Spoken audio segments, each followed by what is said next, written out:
So hello, my name's Yan. My full name is Chou Yan, and I'm here at Cannes in the Immersive competition with my latest work, Traversing the Mist, which is the finale of a trilogy. The first one is called In the Mist, which was selected in the Venice Biennale Film Festival, which was selected in Venice Film Festival 2 years ago. And then I continue work on this subject, which is a gay sauna, gay bathhouse experience that is surreal. It's about desire and what's beyond desire. And so in the beginning, in the film, you sort of sit there and then look around you. But then in the latest experience that you get to actually wear, like embody an avatar and then walk inside a surreal gay sauna. Which you will be going through it with two other audience members. Maybe you know them, maybe you don't, and maybe you have some interaction, and it's gonna be a surreal, adventurous journey. It's about interactivity of the project. In the first one that I've seen in Venice Immersive Island, you were just a spectator. In this case, there is an evolution in languages and more complex rendering, right? Yeah, definitely. So In the Mist is a 360 film where you will just observe, but at that time I was already playing with whether the viewer is there or not, because you don't have a body, but at one point you will be actually gazed at by the performer, as if you are also in the scene. And then in the second part of the trilogy, which is called Gazing in the Mist, which was invited in Taipei Performing Art Festival, 20 audience wear the headset, use the pass-through function to walk around. There will be small corridors and then little rooms with actors or without, and there will be some interaction. So audience weren't sure what they are looking at, so they have touched it, and there will be also pre-recorded image blended. It's a theater walk-around experience. So this really, and also technology has developed in XR so much that I know that, okay, it's possible to have to place the audience as a character in the work.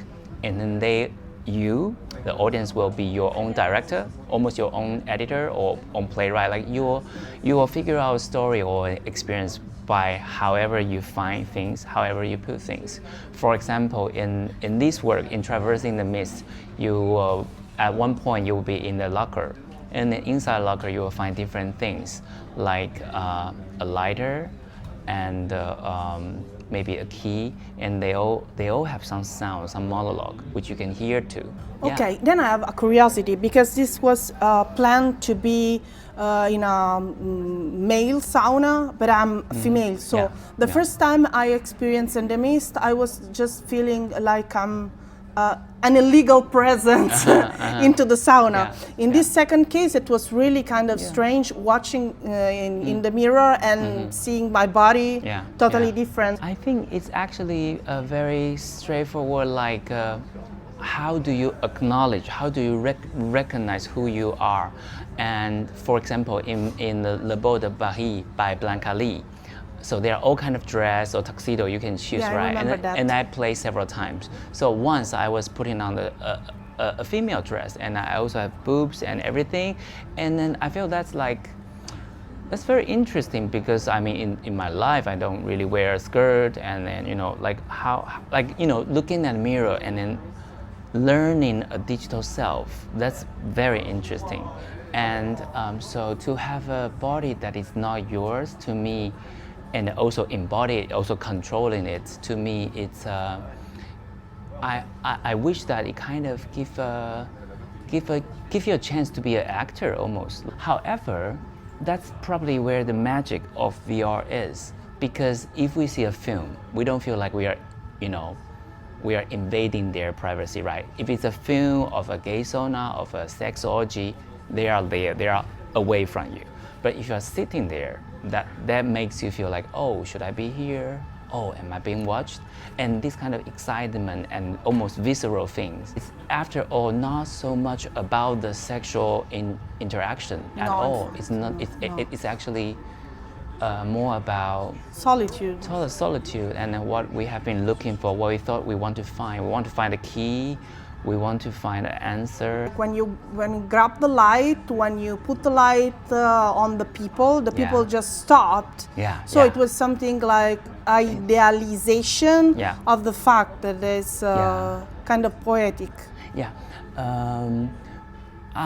I'll go back to a little bit, like I have a theater background, and in theater, we are, there are all kind of theater that we are doing realistic theater or surrealistic theater, physical theater that use a lot of imagination, create all kind of tricks with fog, with light, with projection. I take you to somewhere and then you have a light that you can look at things, but then there'll be all kind of different things. For example, this light that stop people, it's a little bit like this sexual behavior is only in the dark. So when the light's on, they are like puppet. They are like mannequin. They stop, and then I kind of like that idea, and also about vanishing, like having a different body. Already, first of all, you have a body that is not yours, not your gender, but it also ages in the very end. It also vanishes. And then that's very important that you also see the others aging. So if you are there on your own, maybe you don't see it so clearly.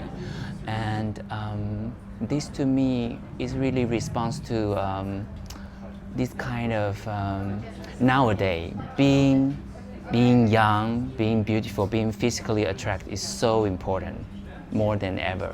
Especially for maybe for a gay man or something, always being like super, attractive physically. And what if you're not? What if time goes by?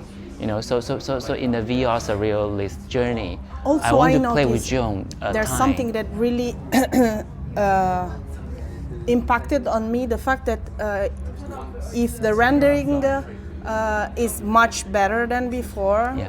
still the body look like a Yeah. dead body. There are ways to make the body very real, but I also like the fact that it's a